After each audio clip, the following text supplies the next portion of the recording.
Hello, everyone, and thank you for joining us, PSFK, at our latest debrief. Today, we're going to be sharing insights from our latest report, which is focused around the food service industry. We will be primarily looking at fast casual and fast food restaurants, but we think the insights in this report are very applicable to all industry types, not just restaurants, but also within the broader retail space as well. My name is Scott Latchett. I am the president of research and strategy at PSFK, and I am joined by my colleague Penn, who is a senior strategist on my team. And we will be taking you through the findings from the food service debrief today. For those of you who are currently not members and are joining us for the first time, just to give you a sense, PSFK is a business intelligence platform. We focus around retail and customer experience innovation across all sorts of industries. Oftentimes, when we're presenting these reports, we're looking at a particular stage along the purchase path and or a particular industry, like we are in this particular instance today.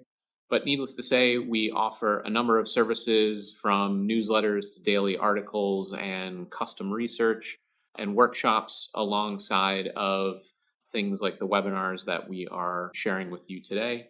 If you have any questions and are interested in learning more about the services that we offer, feel free to reach out to our colleague Jeff Weiner, jeff.weiner@psfk.com. He leads our membership offering and is happy to answer any questions that you might have. As previously mentioned, today's report is going to focus within the context of the food service industry, particularly looking at what's happening in terms of new technologies and new operational processes at quick service restaurants, fast casual, fast food. There are many different ways of sort of talking about the various restaurant types that exist within this industry, but we'll be looking at some of the ways that consumer expectations and behaviors are changing, some of the challenges that the industry as a whole are facing, and then take a look at some of the progressive trends that look at the ways that these companies are starting to rethink their operations all the way from the ordering process to restaurant design and all the way through to the delivery process. Ideally, this is going to provide insights to people who work directly within the industry, but also broader insights that are going to be applicable to people in general as well. So thanks again for joining us, and we will dive into the findings right now. Consumer expectations are changing when it comes to all aspects of the food service experience, from the ease of ordering to the speed of delivery. So in order to validate some of the findings that we uncovered in the research of this food service debrief, we partnered with the consumer intelligence platform Suzy to conduct a bespoke survey of over 500 US consumers. So here with me now to present some key findings from that survey is Sofia Hernandez, the Chief Client Officer of Suzy. So one thing that we're seeing is that consumers are really aiming for choice and flexibility when it comes to ordering. They want multiple ways to order, from mobile apps to self-service kiosks to drive-thrus. In fact, 78% of consumers say it's important that restaurants offer multiple ways for them to order. And a new behavior that we're seeing is mobile ordering. A lot of consumers are embracing mobile ordering for the ease and convenience that it offers. 35% of consumers prefer ordering via their mobile app. 54% said that a mobile app offers ease of use and convenience, and that's the primary reason they do it. And another insight that we uncovered is that when ordering ahead, consumers really want to be able to grab and go. Having to wait in line when they arrive at the store after they've ordered ahead sort of negates the convenience that ordering via mobile app offers. Right. Only 52% are willing to wait 1 to 5 minutes to receive their food once they've arrived at the restaurant. And now that consumers are faced with an overwhelming amount of choices and have access to more choices than ever before, they really seek help when ordering and seek assistance in choosing the right menu item for their individual dietary needs or preferences. We're seeing a trend about personalization across all industries. Here specifically, 79% of consumers are extremely interested in receiving personalized menu recommendations based on their past orders or current context, like what time of day it is. And as more consumers embrace delivery, it's no longer enough for it to be fast. They want it to arrive in optimal condition, and they even seek deliveries that can reach them when they're out of home. In fact, 80% are more likely or much more likely to order from a restaurant that prepares food for delivery to ensure that it arrives in optimal condition. And while the insights we've talked about so far are really related to speed and convenience, when consumers do have the time to dine in at the restaurant, they're really craving this different type of journey and seeking a place where they can sit and relax. 69% of those consumers are more likely to visit a restaurant that creates a space that allows them to hang out and socialize. And lastly, as their expectations are changing faster and faster, they really want to know that their favorite restaurants are keeping pace with these changing expectations and taking their feedback into account. That's right. 84% are willing to share their personal data, such as order history, in exchange for a better experience. They're also much more likely or more likely to visit a restaurant that makes changes based on that feedback. Now that we've just taken you through some of the findings from our consumer survey, just wanted to take a moment and acknowledge some of the challenges that the industry at large is facing, particularly within the context of fast casual and fast food. We find speed and convenience are obviously a huge expectation from consumers.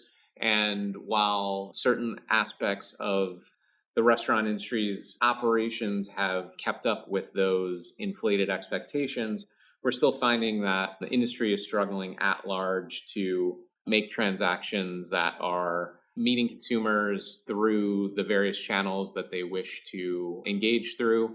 That's everything from mobile apps to self-service kiosks and beyond.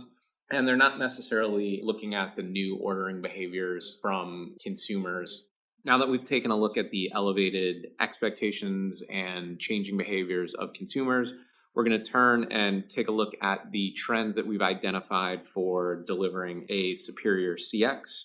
Within this context, we're going to look at everything again throughout that purchase path, from the ordering and pickup of food to the way that AI and the recommendation experience is changing and personalizing the experience for consumers, thinking about new ways of improving that delivery experience. Certainly, while speed and convenience are a big aspect of this particular industry, there also is a shift to think about the way that these spaces can form a third location for consumers, create community, and more opportunity for people to consider going into these spaces throughout their days.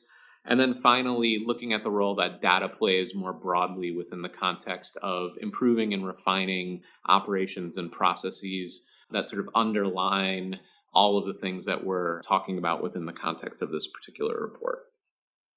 The first trend that we've identified is around this idea of what we're calling empowered ordering. Number one, a fully integrated set of POS tools that allow consumers to order in the way that is most beneficial and convenient to them, depending on how they're approaching a particular restaurant. This encompasses everything from mobile apps and order ahead tools, leaning into things like voice and AI, but then also looking at the role that digital plays within the context of the restaurant itself. We see that this has the ability to give consumers a sense of control and also has the ability to improve accuracy and speed within the broader context of how a restaurant processes those orders and ultimately gets the food ready for consumers. And an example of a restaurant who's really embraced this streamlined ordering trend is Domino's, who recently unveiled a platform called Anywhere that lets drivers order pizza from their cars using their vehicle's touchscreens. So they've developed this platform in partnership with a company called Zebo, which creates in-vehicle commerce services.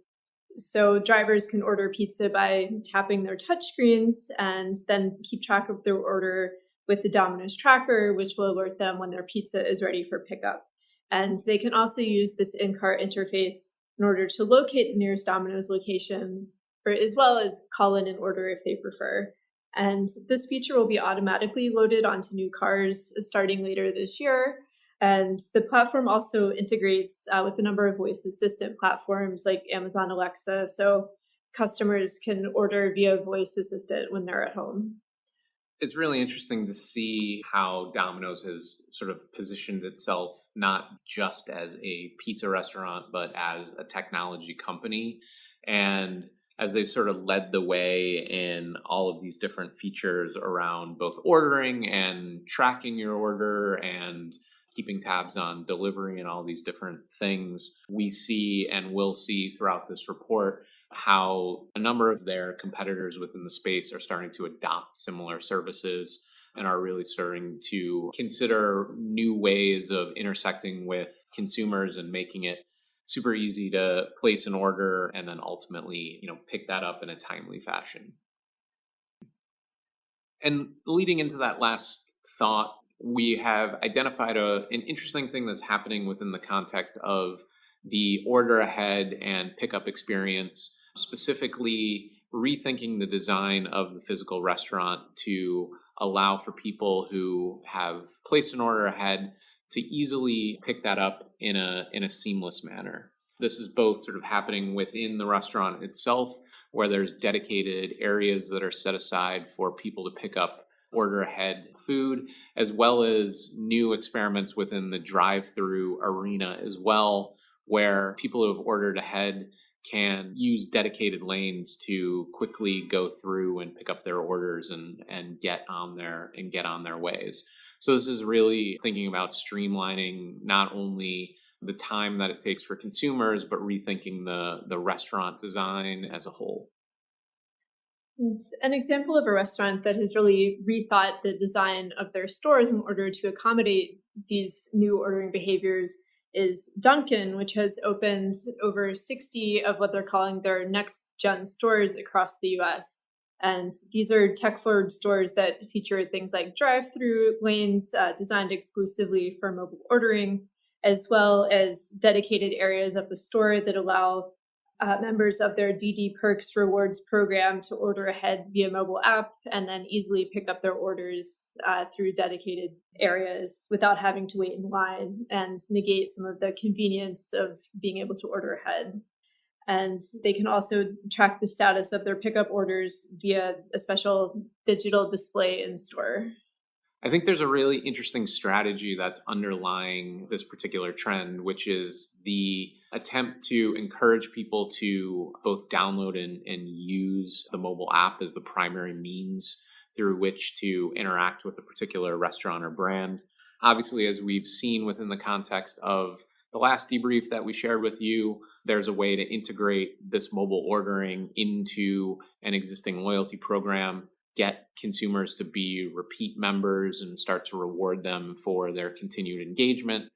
As well, the benefit to brands is the fact that they get all this primary data about who the consumers are and then can start to use that to target them in new ways. And obviously, as we'll talk about later, start to think about their operations and new ways of improving the overall experience as well. As we see ordering start to shift towards primarily being a digital experience or through a digital platform, it starts to create a new set of experiences and opens up a new arena for brands to begin to personalize that experience for their consumers. And one of the ways we're seeing this is through what we're calling dynamic menus. Ultimately, this is using what a brand or restaurant understands about a particular consumer and starting to make personalized recommendations and or thinking about context. So external factors like time or season or what the daily weather is, and start to update menus and prices to reflect those particular conditions and sort of attract diners to specific menu items as well. An interesting example of this is MasterCard, which recently partnered with Zyvalo, a maker of self-service kiosk technology, to trial AI-based ordering at select locations of Sonic drive-in chains. So this allows guests to place orders using an AI-powered voice assistant at the drive-thru with an integrated digital menu display that can be customized in real time, taking into account context like the current time of day or the weather, season, and location, as well as the specific customer's preferences based on their past orders. And the system aims to streamline repeat orders and use data in order to offer personalized suggestions as well as loyalty rewards that are more relevant and interesting to the consumer. It's quite interesting to see how companies are starting to utilize this technology within their broader operations. Obviously, one of the big benefits of this is the ability to begin to market to consumers in interesting ways, both through a digital app or, as we've seen in this particular instance, at a display within the context of the restaurant. Obviously, it creates a lot of benefits for these larger chains to be able to update menus in a much easier format, push particular products, and integrate that with their broader sort of campaigns and strategies as well. And I think what will be interesting to see is, as this technology becomes more integrated into the sort of broader experience of a restaurant, what happens to these displays when they're not actually being used for the primary purpose of ordering, and is there a way to create content partnerships and other sort of entertainment experiences that add to that overall dining experience as well. Another interesting example of using technology to personalize menus is this company called The Fits, which is a personalization engine that actually can scan the menu and then provide personalized recommendations based on individual dietary needs, such as vegan or gluten-free, making it really easy for consumers to choose items that are in line with their individual needs. And we recently spoke with the Fit founder and CEO, Scott Sanchez. So we will play a brief clip from that conversation and let him tell you a little bit more about how this interesting technology works. At the Fit, we use AI to help people pick the right things to order at a restaurant while still ensuring that the restaurant operator is getting the margin and the operational efficiencies that they're looking for. We combine thousands of recipe ingredients into our decision-making process so that when someone says, for example, I'm eating low carb, it's going to look at all the potential options that people have put into recipes, use the guardrails that the restaurant operator has laid out, and then make a recommendation unique to that person in the exact context the restaurant wants it to be in. While a lot of what we've been focused around has been on the actual ordering and sort of experience at the restaurant itself, we have seen an increased uptick and increased competition within the delivery space. Not only do we have all of these third-party purveyors that are stepping in to make deliveries an easier and more seamless experience for a variety of restaurants across the board, but then we also have the restaurants themselves stepping in to rethink what that delivery process can be and how to make it as optimized as possible. Within the context of that, there's a couple things that we're seeing. One is a complete rethinking of the operations to prepare food specially under the guise that it's going to be for delivery, so that by the time it reaches the consumer at their home, that it's going to be, at the perfect temperature or in the perfect condition. But as well, starting to rethink what it means to deliver to someone.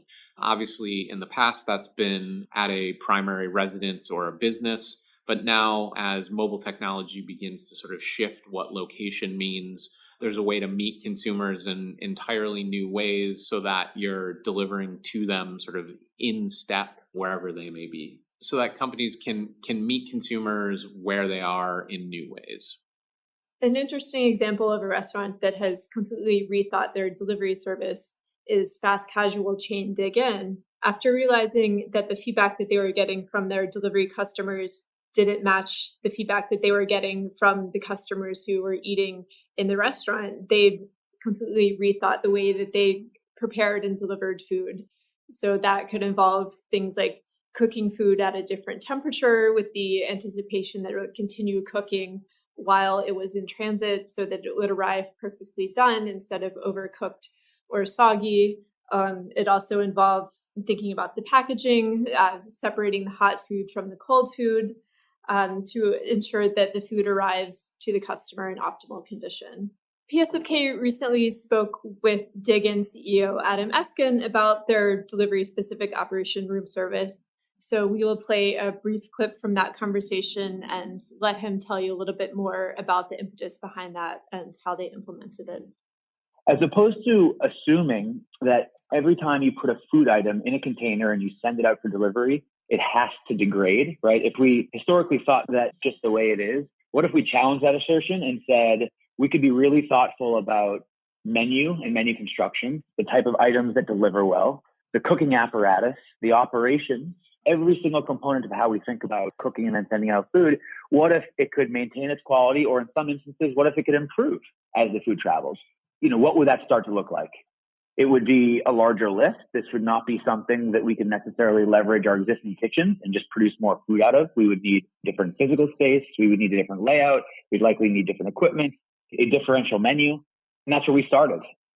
I think one of the interesting things that sort of runs throughout this report is the sort of build it or buy it kind of mentality, which is, as a business, do you create something from scratch yourself, or do you use a third party service to actually, take care of that particular step within the process? And I think within the context of delivery itself, it's really interesting. And this is something more broadly that we're seeing across industries, is that companies at a particular scale are wanting to own that delivery experience themselves because they know they can control all aspects of it and deliver the best possible experience to consumers. It makes me think of the Pelotons of the world who are, ensuring that they're the ones who are actually delivering that end product because they're the ones that can answer the questions and get it all set up appropriately. And in a similar context, it'll be interesting to see what that sort of tipping point is for restaurants, chains of a certain size. And, I guess it will all depend on what the food is that they're serving and what ultimately they're trying to deliver, no pun intended, beyond the food itself. Yeah, and it's also interesting we're starting to see restaurants implement their own delivery service so that they're able to own that data and leverage it. So while we focused a lot on the technologies that are enabling more efficient operations and ultimately building a better customer experience, we're beginning to see a number of these fast casual and fast food restaurants rethink their space and what the restaurant experience actually can be, to encourage things like visits outside of a typical purchase experience, encourage community and socialization, and just generally trying to provide a more elevated experience within the context of the restaurant itself. An example of a chain that's been rethinking their store experience is Taco Bell, which has been opening these upscale urban format locations called Cantina across the US. And these stores feature a modernized restaurant design with open kitchens and custom murals in order to appeal to urban consumers. And they also offer exclusive menu items as well as alcohol and self-service kiosks. And they also allow diners to control the experience by changing the music with their mobile phones. And another interesting aspect is the fact that one of their locations in Midtown Manhattan also features a dedicated retail store featuring artwork from local artists. And Taco Bell plans to open 300 Cantina locations across the US by 2022. Yeah, I think it's interesting, particularly from a brand like Taco Bell, who's starting to try to reposition the brand in a more premium space, or at least in a more sort of fun sort of context as well. We've talked previously about their location in Vegas where you can book weddings. They're starting to think of party packages and way to encourage groups of people to come and use that experience as a sort of jumping off point for their evening, and in sort of recontextualizing the brand in new ways. And ultimately the hope then is that these sort of positive associations will then spin off into higher sales. And certainly I think that sort of shift towards lifestyle in the sort of quote unquote way that we're thinking about it today is just more ways to keep the brand top of mind for consumers, given all the choice that they have from competing brands today. The final trend that we're going to talk about is really thinking about all of the data that's being gathered as a result of these new technologies that these companies are starting to utilize within their operations. The upshot of that is a new way of looking at behaviors within the context of the restaurant spaces themselves, as well as the preferences and behaviors of diners across the sort of various touch points, and using all of that information as a way to refine operations and continue to sort of meet and exceed what customers expect from that overall experience. An example of a restaurant who is incorporating diners' feedback in an interesting way is Shake Shack in their Innovation Kitchen, which is located in the West Village of Manhattan. And they have instituted an on-site test kitchen that lets diners try new recipes and offer their feedback in real time. So when ordering from the location's in-store tablets, customers can select items from the innovation table in order to try items that are currently being developed in the test kitchen downstairs. Past items have included a beef hot dog with pumpkin mustard or a bacon-flavored frozen custard. So this allows them to get consumer feedback in real time, and it allows them to introduce new items to customers much more quickly. In the past, before they implemented this test kitchen, they would only introduce new items after extensive in-company testing at quarterly tastings. So this system allows them to gather and act upon feedback much more quickly. Before we get to our final takeaways, we just wanted to take a moment and reflect back on the trends that we've just walked you through. Again, looking at everything from that upfront ordering process all the way through to all of the data that's generated and what that ultimately means to improving operations on a continuous basis. So as we look back through the 6 trends that we just took you through, we identified these following set of takeaways, which I will quickly walk you through. The first idea is putting your customers in control, which ultimately is providing them the tools that they need to dictate the experience that they want, whether that's ordering ahead or within the context of pickup or delivery. Essentially allowing your experience to be flexible enough for all of their varying needs. The second, as we've noticed, is to look at the new and track the new behaviors and customer journeys that your diners are utilizing as they interact with your restaurant, and start to redesign both your stores and your operations in general to cater to those evolving set of needs. The third idea is around rethinking the design of the in-dining experience.